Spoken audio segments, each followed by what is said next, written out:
Shalom Bapak Ibu yang dikasihi Tuhan. Biarlah hari ini menjadi hari yang bersukacita bagi setiap kita. Mari kita akan merenungkan firman Tuhan di dalam kitab Injil Lukas pasal yang pertama, ayat yang ke-26 sampai dengan ayat yang ke-38. Injil Lukas pasal yang pertama, ayat yang ke-26 sampai dengan ayat yang ke-38. Mari kita membaca secara bersaut-sautan. Saya akan membaca yang genap, ayat yang ganjil. Bapak Ibu Saudara membacakannya sampai dengan ayat yang ke-38. Injil Lukas pasal yang pertama, ayat 26 sampai 38. Demikian bunyi firman Tuhan. Pemberitahuan tentang kelahiran Yesus. Dalam bulan yang ke-6, Allah menyuruh malaikat Gabriel pergi ke sebuah kota di Galilea bernama Nazaret.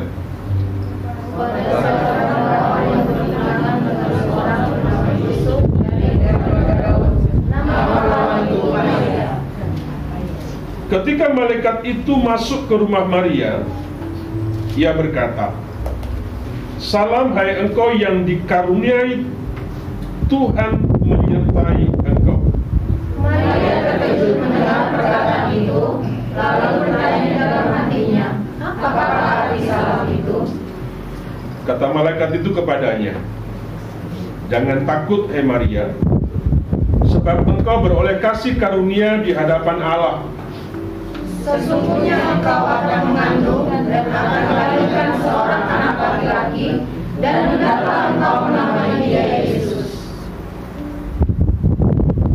Ia akan menjadi besar dan akan disebut anak Allah yang maha tinggi. Dan Tuhan Allah akan mengaruniakan kepadanya tahta Daud, bapa leluhurnya. Dan dia akan menjadi raja atas kaum keturunan Yakub sampai selama-lamanya, dan kerajaannya tidak akan berkesudahan." Kata Maria kepada malaikat itu, "Bagaimana hal itu mungkin terjadi karena aku belum bersuami?" Jawab malaikat itu kepadanya, "Roh Kudus akan turun atasmu, dan kuasa Allah yang maha tinggi akan menaungi engkau. Sebab itu anak yang akan engkau lahirkan itu akan disebut kudus, anak Allah. Dan sesungguhnya Elisabet sanakmu itu, ia pun sedang mengandung seorang anak laki-laki pada hari tuanya. Dan inilah bulan yang ke-6 bagi dia, yang disebut mandul itu." Sebab bagi Allah tidak ada yang mustahil." Kata Maria, "Sesungguhnya aku ini adalah hamba Tuhan. Jadilah padaku menurut perkataanmu itu." Lalu malaikat itu meninggalkan dia. Ayat yang ke-36 dikatakan, kata Maria, "Sesungguhnya aku ini hamba Tuhan. Jadilah padaku menurut perkataanmu itu." Lalu malaikat itu meninggalkan dia. Bapak Ibu Saudara yang dikasihi Tuhan,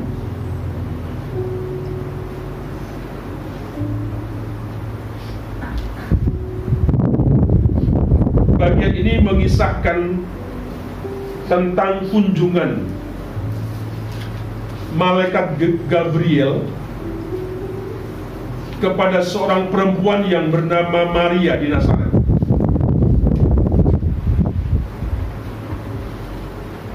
Alkitab menuliskan Maria itu adalah perawan, ya. Perawan yang bertunangan dengan seorang yang bernama Yusuf dari keluarga Daud.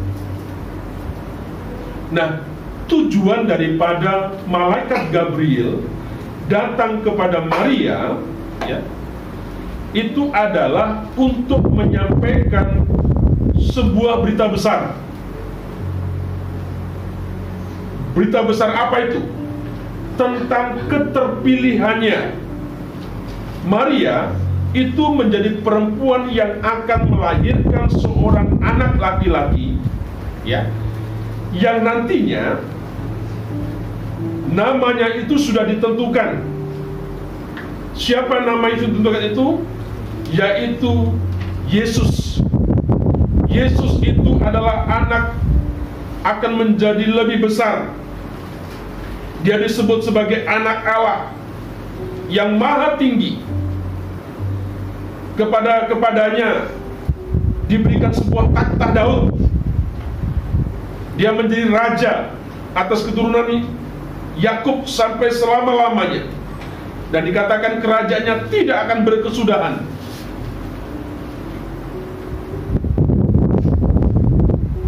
Malaikat Gabriel menyampaikan sebuah pesan dari Allah kepada Maria. Ya. Apa pesannya? Ternyata Maria ini terpilih. Ya. Terpilih yang nantinya Yesus akan lahir di dalam rahim daripada Maria. Bapak Ibu, dikatakan di situ ternyata Maria salah satu sosok dari sekian banyak wanita, dari sekian banyak perempuan yang terpilih oleh Allah.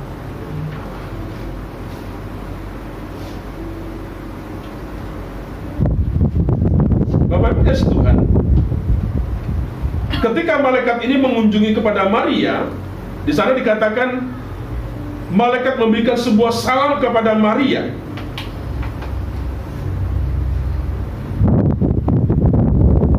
Ketika memberikan salam, menyampaikan sesuatu kepada Maria, dan di situ Maria menjadi bingung.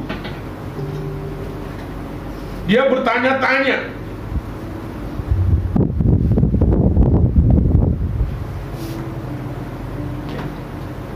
Bapak Ibu, kalau kita membaca ini seperti sesuatu yang biasa begitu ya. Ya. Maria, aku terpilih. Oh, aku terpilih.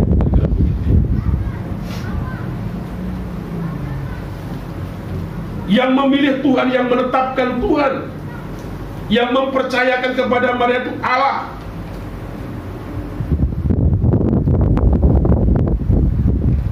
Ini berita besar, kira-kira begitu.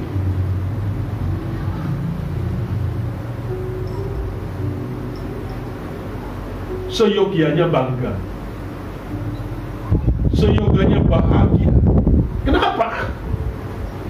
Karena dia terpilih, dan yang memilih itu adalah Tuhan.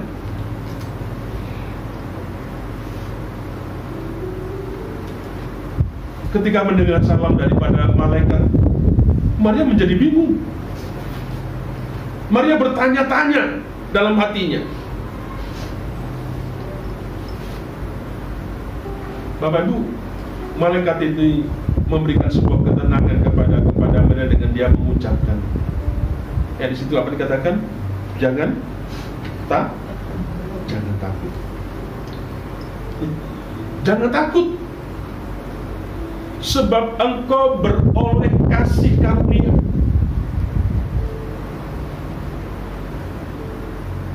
Engkau orang yang spesial di mata Tuhan.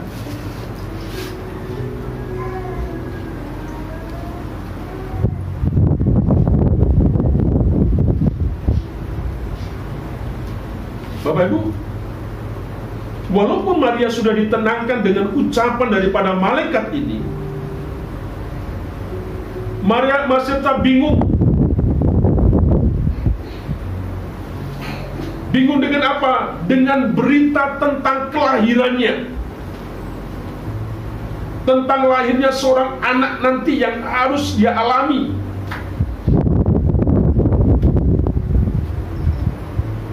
Bapak Ibu, saya pikir sesuatu yang wajar, ya, sesuatu yang wajar kalau Maria ini kemudian bertanya-tanya, Maria menjadi bingung. Dipilih sih dipilih, tapi ada sebuah persoalan yang serius, ya. Kenapa? Karena Maria itu belum bersuami.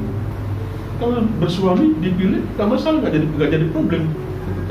Tetapi ini menjadi sebuah persoalan ketika keterpilihannya, Bapak Ibu, posisi Maria itu belum berkeluarga, belum menikah. Alkitab menuliskan dia masih seorang perawan yang belum menikah, seperti itu.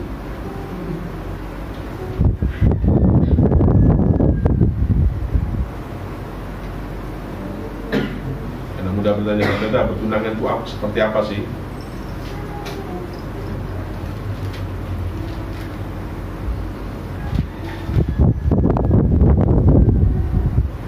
Misalnya kalau tunangan memberikan sesuatu kepada calonnya, begitu, biasanya hadiah, ya, seperti itu.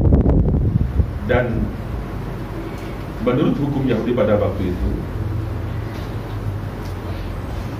ada sesuatu yang tidak boleh terjadi kalau sampai seorang perempuan yang bertunangan itu kedapatan melakukan sesuatu yang tidak benar, yang asusila seperti itu. Maka menurut hukum Yahudi pada waktu itu, orang itu akan dilempari batu sampai mati. Ya.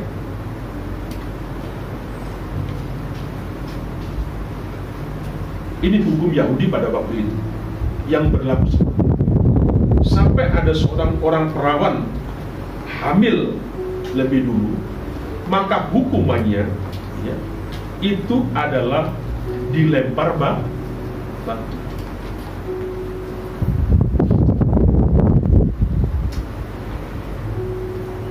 Karena itu sangat wajar kalau kemudian Maria kebingungan,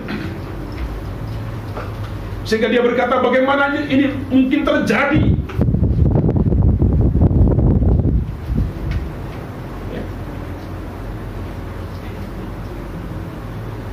Apa yang dikatakan oleh malaikat supaya Maria tidak bingung, supaya tidak bertanya-tanya lagi seperti itu?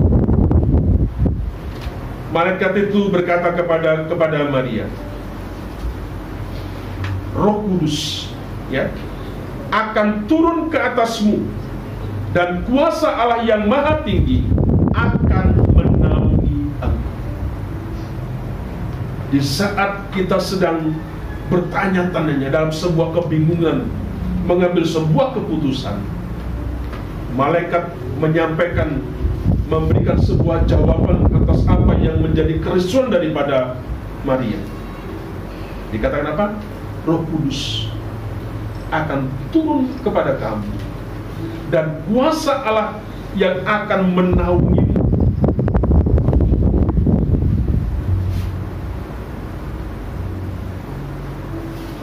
Ketika malaikat memberikan sebuah jawaban seperti itu, Bapak Ibu, Maria tidak lagi ada tanda tanya,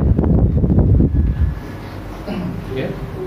Tidak ada lagi sebuah pertanyaan seperti itu. Nah, kalau kita melihat kepada teks, Bapak Ibu, kalau kita memperhatikan, ya, Maria hanya dua kali berkata, ya, dua kali memberikan sebuah respon. Respon yang pertama, dia berkata apa? Saya ini seorang perawan. Itu yang dikatakan. Yang kedua yang berikutnya, dia hanya mengatakan, ayat yang ke-38 di sana dikatakan, sesungguhnya aku ini hamba Tuhan. Hanya dua saja.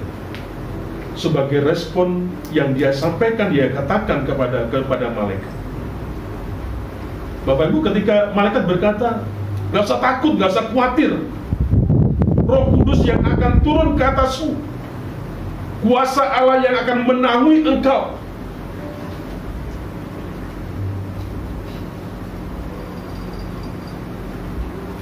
Ketika malaikat sudah menjelaskan semuanya kepada Maria, Bapak Ibu dikasih Tuhan,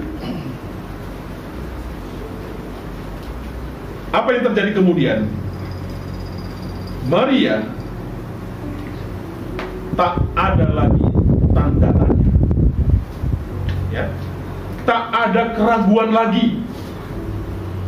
Dia menyerahkan ya secara rendah hati. Maria mempercayai sebuah pesan yang didengarnya, yang diterimanya. Sehingga dikatakan di dalam ayat yang ke-38 tadi, jadilah padaku menurut perkataanmu itu.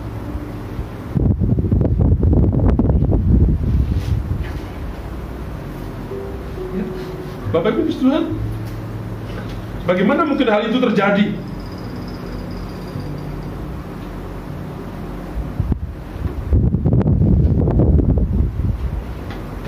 Yang tadi ditanyakan seperti bagaimana ini bisa terjadi? Ya. Akhirnya ketika malaikat itu memberikan sebuah jawaban, Maria mempercayai sebuah pesan yang didengarnya. Bapak Yesus Tuhan, menarik. Saya mengajak kepada setiap kita pada hari ini untuk belajar dari keteladanan Maria. Keteladanan seperti apa yang kita perlu belajar daripada Maria? Belajar tentang meresponi sebuah tanggung jawab. Belajar meresponi sebuah tanggung jawab sebagai seorang murid Kristus.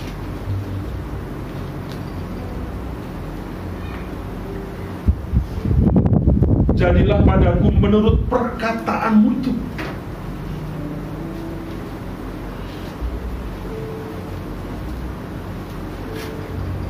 Bapak Ibu kasih Tuhan, teladan yang ditunjukkan Maria adalah sebuah ketaatan yang menakjubkan.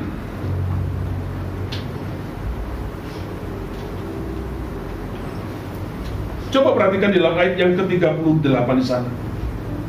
Dia katakanlah, sesungguhnya aku ini hamba Tuhan. Ya. Sesungguhnya aku ini hamba Tuhan. Jadilah padaku menurut perkataanmu itu. Apa maksud daripada perkataan daripada Maria ini? Ya. Sesungguhnya aku ini hamba Tuhan. Jadilah padaku menurut perkataanmu itu. Ada dua hal, Bapak Ibu perhatikan dengan baik-baik. Ucapan Maria ini menunjukkan dua hal yang penting bagi setiap kita. Pertama, Maria menyadari dirinya siapa dirinya di hadapan Tuhan. Dia sadar siapa dirinya di hadapan Tuhan.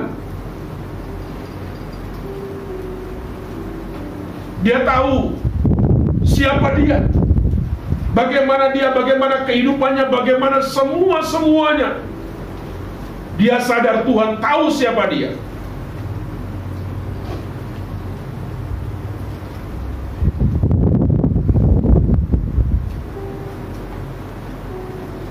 Maria sadar dia hanyalah sebagai hamba Tuhan.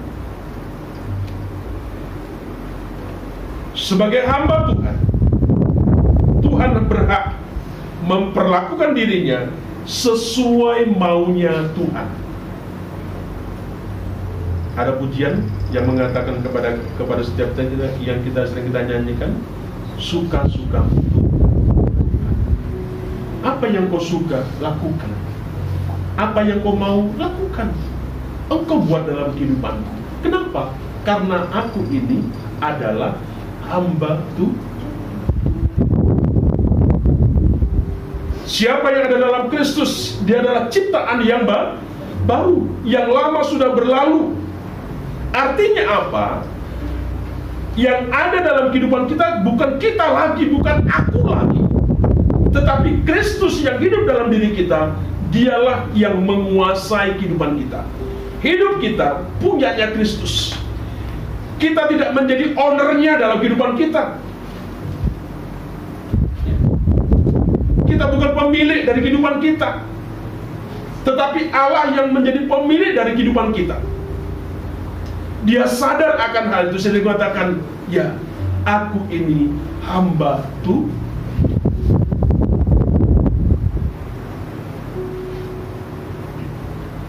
Maria tidak mau begini dan sebagainya seperti itu.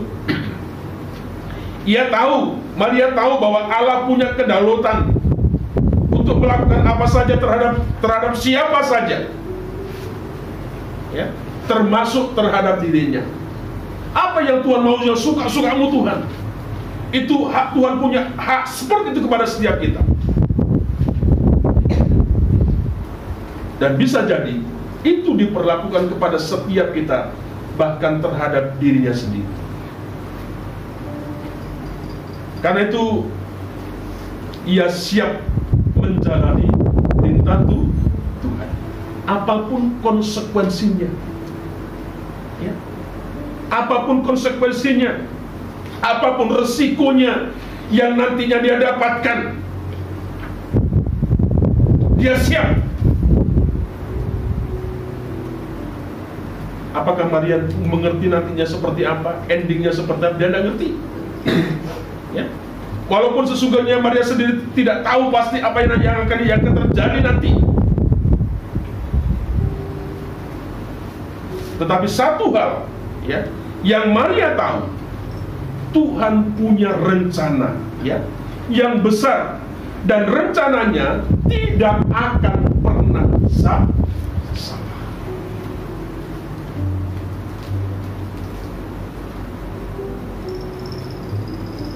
Apakah Maria tidak tahu tentang hukum Yahudi? Apakah Maria tidak tahu tentang apa nanti kalau dia mengiyakan tentang konsekuensinya dengan apa yang dia pilih, apa yang dia putuskan?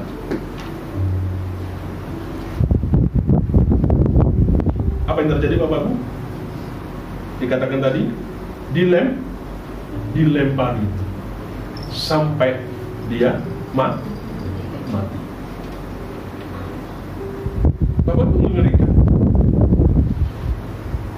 Kalau mungkin masalahnya digosipkan, ya, hanya kalau mungkin diomongi dengan ono dan ini dan ono dan ini, mungkin itu tidak ada sesuatu yang yang terlalu berat seperti itu.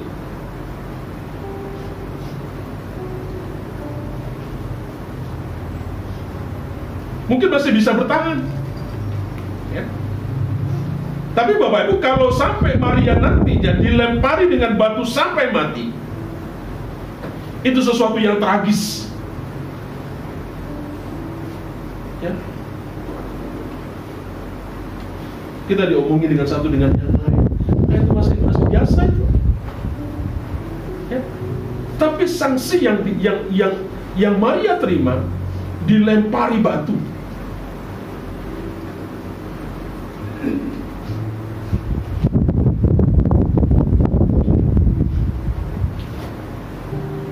Bapak Ibu, singkat cerita, Maria memilih siap semuanya itu. Inilah yang disebut dengan iman.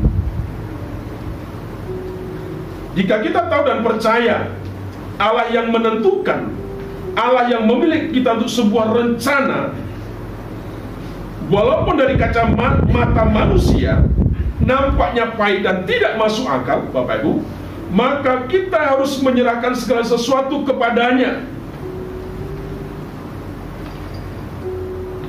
Kalau saya terpilih, kalau saya ditentukan Tuhan, kalau saya mendapatkan sebuah karunia Tuhan, kasih karunia Tuhan, apapun resikonya, konsekuensinya, Bapak Ibu, tidak ada pilihan. Seperti mereka katakan, dia berkata, ini maksud dari perkataan aku adalah hamba Tuhan.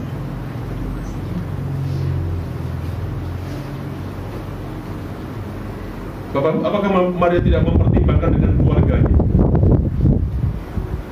Tidak mempertimbangkan dengan kepentingan pribadinya seperti itu? Bagaimana nanti orang tuanya? Apakah tidak malu sekampung mendengar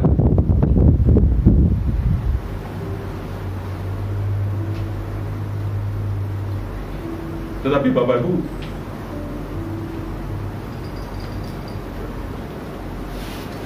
Maria sudah menentukan sebuah pilihan.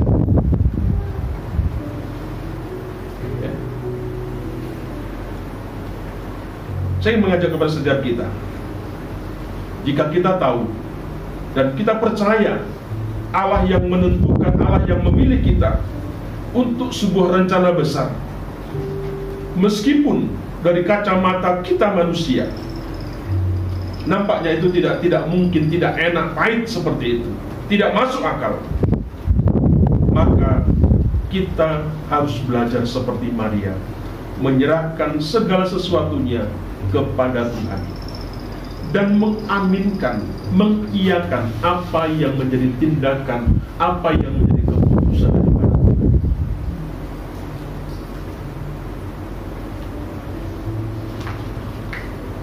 Kan ini gereja kita ditentukan oleh setiap kita.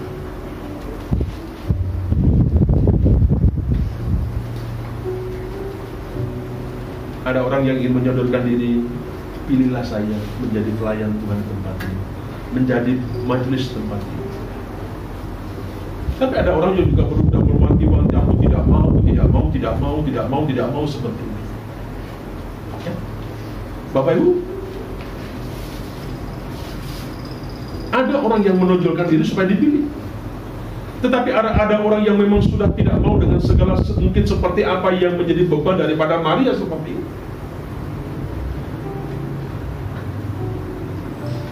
Ya. Bapak Ibu, saya mengatakan sesuatu kepada setiap kita. Siapapun kita, saudara Bapak,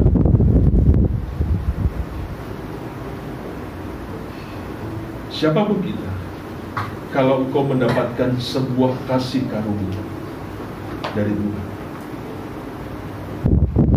saya mengajarkan kita untuk belajar seperti Maria.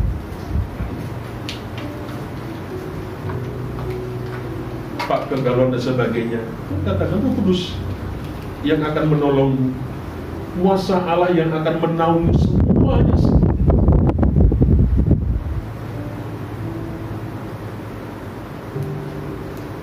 Inilah yang dilakukan Maria, menyerahkan segala sesuatu kepada Tuhan dan mengaminkan semua tindakan daripada Tuhan. Ini teladan yang perlu kita contoh sebagai seorang murid Kristus. Ketika dipercaya sesuatu oleh Tuhan, ketika dipercaya sesuatu oleh jemaat. Yang kedua, teladan apa yang kita bisa melihat dari perkataan Maria ini di sini? Maria tahu segala cita-cita dan harapannya sesuai dengan keinginan Tuhan.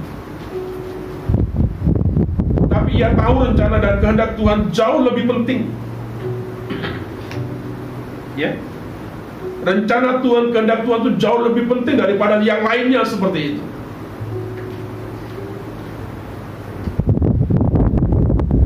Meskipun, ya,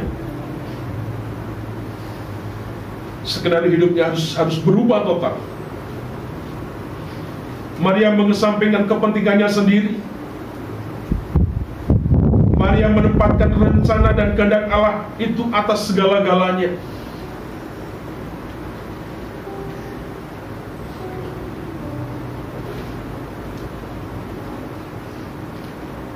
Maria, wanita yang cantik, perempuan cantik, sempurna. Ia punya kelemahan, ia juga punya keterbatasan. Namun, gadis muda ini menjalani panggilannya dengan sepenuh hati, sekalipun tidak mudah. Ia bersedia menyambut kasih karunia dengan kerendahan hati. Dia mau menerima kasih karunia yang Tuhan berikan kepadanya.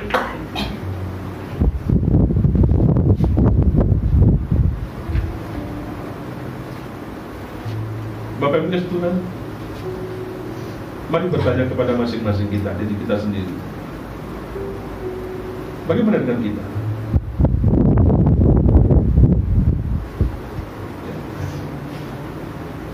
kita bisa mencontoh, kita bisa meneladani apa yang dikatakan, apa yang dilakukan Maria. Apa itu? Menerima dan taat pada rencana Tuhan. Ya. Bapak Ibu,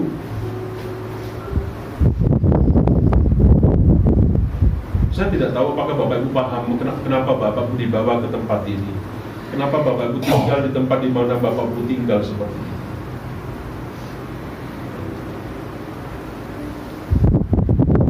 Tapi yang pasti, siapapun kita, Tuhan punya rencana, Tuhan punya maksud, Tuhan punya kehendak kepada masing-masing setiap.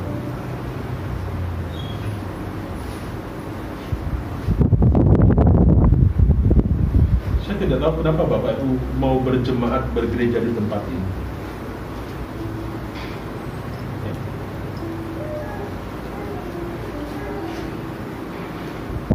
Sekarang kita lebih baik dibandingkan 24 tahun sebelumnya. Kita ibadah dengan rasa tidak nyaman. Kata orang Jawa, terkuyuh-kuyuh, teraniaya, terintimidasi. Pergi sana, pergi sini, bawa anak, bawa sini, pindah-pindah satu tempat ke tempat yang lain seperti itu. Ya. Bapak Ibu, apa ya? Mari kita mengerti apa yang menjadi rencana Tuhan dalam kehidupan setiap kita. Saya percaya Tuhan punya maksud, Tuhan punya kehendak yang kita harus penuhi dengan benar seperti itu.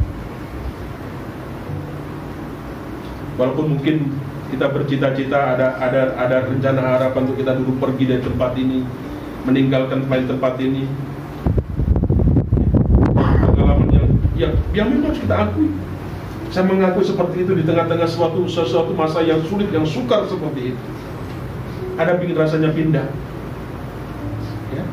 Melihat banyak persoalan yang ada, dan kehidupan jemaat dan macam-macam, belum lagi dengan konflik dengan lingkungan, dengan ketidakterimaan dengan lingkungan, dengan kita.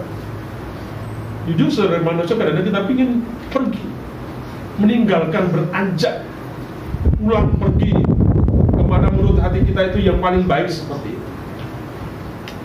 Bapak Ibu, saya pikir itu ada dalam pikiran kita semua seperti itu. Tetapi satu hal, Bapak Ibu, Tuhan sudah menetapkan kita, Tuhan sudah memilih kita, memanggilkan kita, dan kita punya rencana yang besar. Tuhan punya kehendak yang besar atas masing-masing setiap kita. Dan Maria memberikan contoh kepada setiap kita.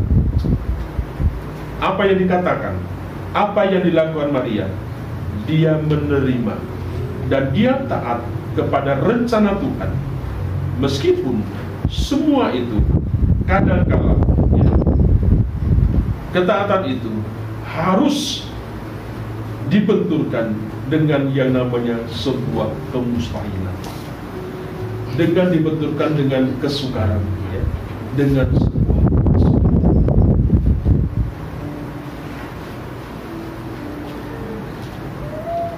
kalau demikian Bapak Ibu, maka kita ya sebagai murid Kristus, sebagai hamba Tuhan, kita harus berani. Kadang kita harus berani mengambil sebuah resiko. Ya. Kita harus berani membayar mahal, ya. Harga yang mahal. Dan kita perlu keluar ya, dari zona nyaman kita untuk menunjukkan ketaatan kita ya, dalam menjalani kehendak Tuhan ya, dengan tulus. Ingat Bapak dikasih Tuhan, tetapi percayalah ya, Tuhan tidak pernah salah. Tuhan tidak pernah salah memberikan kasih karunia kepada setiap.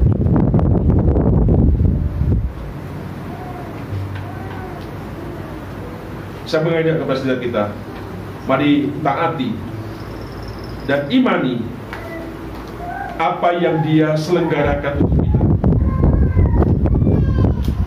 Karena sebenarnya itu adalah berbicara tentang iman. Itu berbicara tentang ketaatan. Iman dan ketaatan adalah dua hal yang seharusnya berada di dalam kehidupan kita. Ya. Tidak boleh, ya, kita kemudian berkata yang lain. Inilah sebuah teladan, inilah sebuah contoh yang ingin saya mengajak kepada setiap kita. Belajarlah seperti Maria. Belajar apa, Pak? Teladan apa, Pak? Tentang meresponi sebuah sikap, ya, bertanggung jawab sebagai Kristus. Kita tahu bagaimana resikonya, bagaimana kita kesulitannya.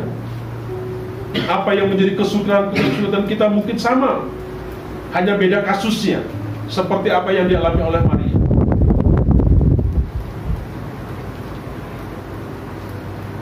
Tapi karena Maria sadar, dia lebih mementingkan, memprioritaskan rencana Tuhan daripada yang lainnya, sehingga dia mengamini, dia mengiyakan sebuah keputusan, ya, sebuah panggilan untuk dia harus menerima rahimnya dipakai oleh Allah untuk melahirkan seorang bayi bernama Yesus. Bapak Ibu, memang segala sesuatu tidak ada sesuatu yang rasanya mudah, enak. Ada risiko, ada kesulitan, ada kesulitan yang harus kita terima, ya. Tetapi Bapak Ibu, yang melihat kepada seperti itu, lihat tentang rencana Tuhan yang besar, yang Tuhan berikan, yang Tuhan percayakan kepada masing-masing. Tuhan memberkati kita semua. Mari kita tunduk kepala kita.